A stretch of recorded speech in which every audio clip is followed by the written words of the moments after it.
Olá a todos, bem-vindos a mais um episódio de grandes personagens da história judaica.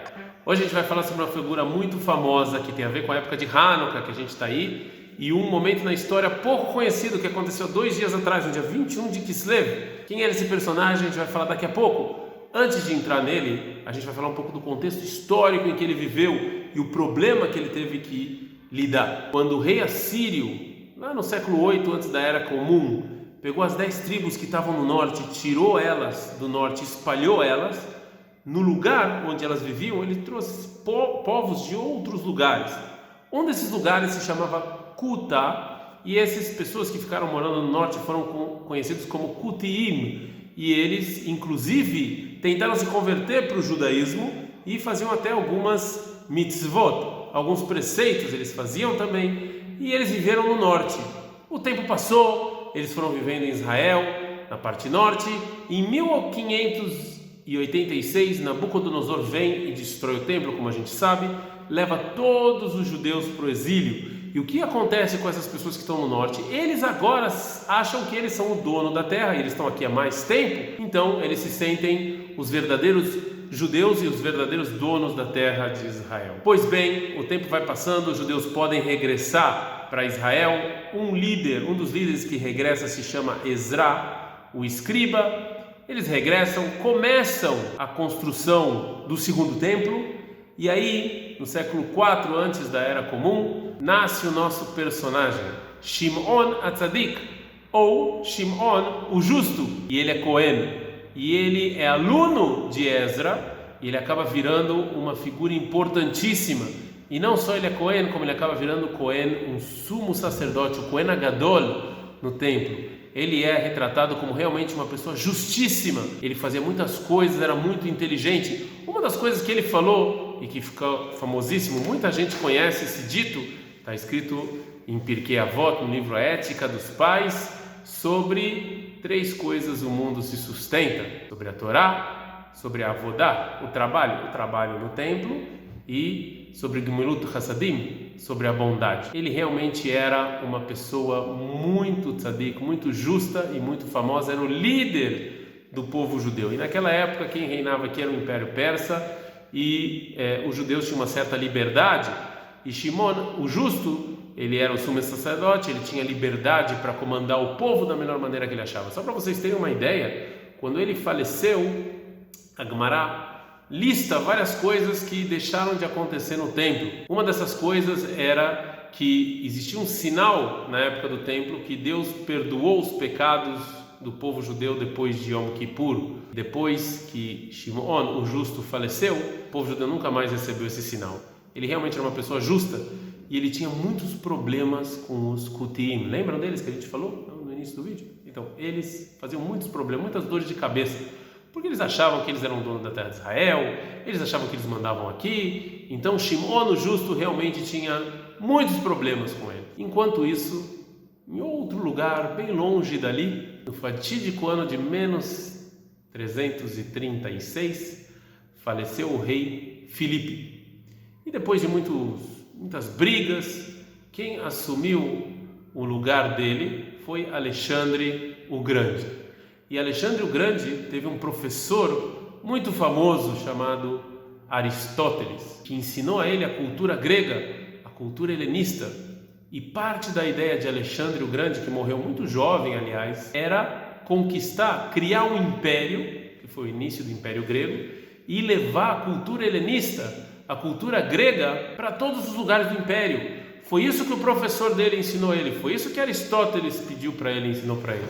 E é isso que Alexandre o Grande vai fazer. E ele é retratado como um general, bonito, boa pinta, muito inteligente, e ele consegue conquistar tudo no caminho dele. E ele vai para o Egito, e no caminho do Egito ele passa por Eretz Israel, e ele vai tentar conquistar Eretz Israel também. E de novo, ele quer colocar a cultura helenista em Israel.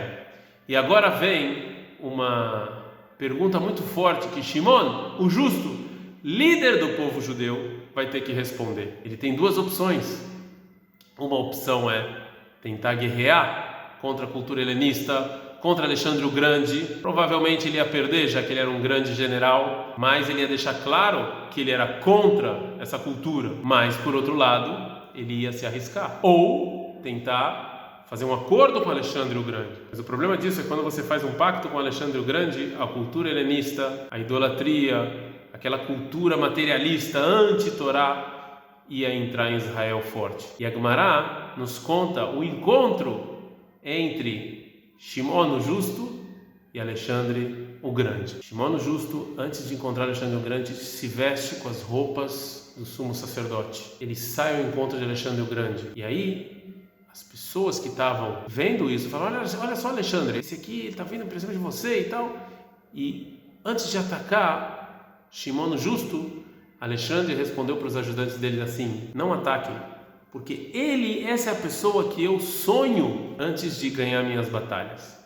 E eles se encontram e Shimon o Justo fala para ele: os Kutim estão querendo destruir o templo, estão querendo conquistar a terra de Israel para eles. Então Alexandre o Grande aceita Shimon o Justo como seu verdadeiro mandante aqui em Israel, em Jerusalém e no templo, e ele empurra todos os argumentos dos Kutim, e assim Shimon o Justo ele pode continuar no templo, pode continuar trabalhando do jeito que ele achar melhor. E esse dia virou um dia festivo no povo judeu na época do segundo templo. Dia 21 de Kislev era conhecido como o dia do Monte de Grizim. Por que o dia do Monte de Grizim? Porque os Kutim eles faziam idolatria nesse monte, nessa montanha. Foi o dia que Shimon HaTzadik conseguiu convencer Alexandre o Grande a deixar o templo, os judeus e Shimon HaTzadik em paz e trabalhar a Deus do jeito que ele achava mais correto. E se a gente terminasse aqui o nosso vídeo dos grandes personagens, todos vocês provavelmente iriam bater palmas e todos vocês provavelmente vão falar: que grande líder é Shimon HaTzadik. E sem dúvida ele era um grande líder. Porém, a história não termina aqui e o dilema de Shimon HaTzadik fica em aberto. Por quê? Porque nós sabemos o que aconteceu em Hanukkah, nós sabemos o que aconteceu com a cultura helenista. Nem deu uma geração depois e a cultura helenista já começa a entrar muito forte no mundo judaico. Já começa a assimilar os judeus de maneira muito forte. Os judeus já não querem mais saber de Torá, não querem mais saber de templo, não querem mais saber de um Deus só. Eles querem saber só agora do físico, da busca aos prazeres e da beleza da cultura helenista. E querem largar tudo, largar a Torá, não fazer mais Brit Milá, nem cumprir Shabat, não fazer mais absolutamente nada. E bom, óbvio que Shimon, o Justo, não era a favor desse tipo de comportamento, mas isso que ele não fez guerra contra Alexandre o Grande, talvez foi bom por um lado. Por outro lado, talvez isso que ele não foi enfático contra a cultura helenista deixou com que essa cultura entrasse mais fácil no povo judeu.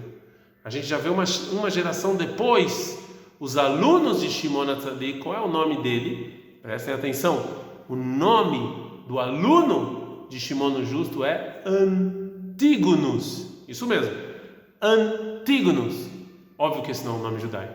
A gente já começa a ver como a cultura entra. E a pergunta é uma pergunta educacional, uma pergunta de liderança, uma pergunta difícil que muitos pais provavelmente devem ter também. Até quando eu falo não, mesmo sabendo que não vão me ouvir, mesmo sabendo que é uma guerra perdida, mas talvez se eu falo não quero, eu vou guerrear contra isso, mesmo sabendo que eu não vou ganhar, eu vou deixar uma mensagem clara de que eu sou contra, uma mensagem clara de que o que vai acontecer eu não apoio de jeito nenhum. Ou, se eu acho que é uma guerra perdida, pelo menos eu vou tentar fazer a paz e salvar o que eu consigo e salvar o que eu posso. Esse foi o dilema de Shimon HaTzadik no século IV antes da Era Comum. Guerrear contra a cultura helenista Alexandre o Grande, sabendo que as chances eram poucas de ganhar, mas pelo menos ele ia deixar uma mensagem clara: eu sou contra essa cultura. Ou, pelo menos tentar não fazer guerra, não ter derramamento de sangue, não guerrear contra coisas que eu sei que eu não vou ganhar, mas sabendo que eu corro um risco muito grande dessa cultura entrar, influenciar, e vai saber como essa história vai terminar. Esse foi o dilema de Shimon HaTzadik, esse foi o grande encontro, grandes choques de cultura, quando o helenismo, a cultura grega, Aristóteles, Alexandre o Grande, vão se encontrar com a Torá, Shimon, o justo, o templo. Esse encontro vai ser pacífico no início. Talvez talvez. Por isso foi mais fácil os judeus se assimilarem, infelizmente. No futuro, isso vai causar para a gente muita dor de cabeça e muita guerra. Mas isso já é história para outros grandes personagens da história judaica. Eu espero que vocês tenham curtido. Deixem o like de vocês, se inscrevam, assinem o sininho das notificações. E se tem algum personagem que você quer que a gente fale aqui sobre ele, pode deixar aí nos comentários. Até a próxima!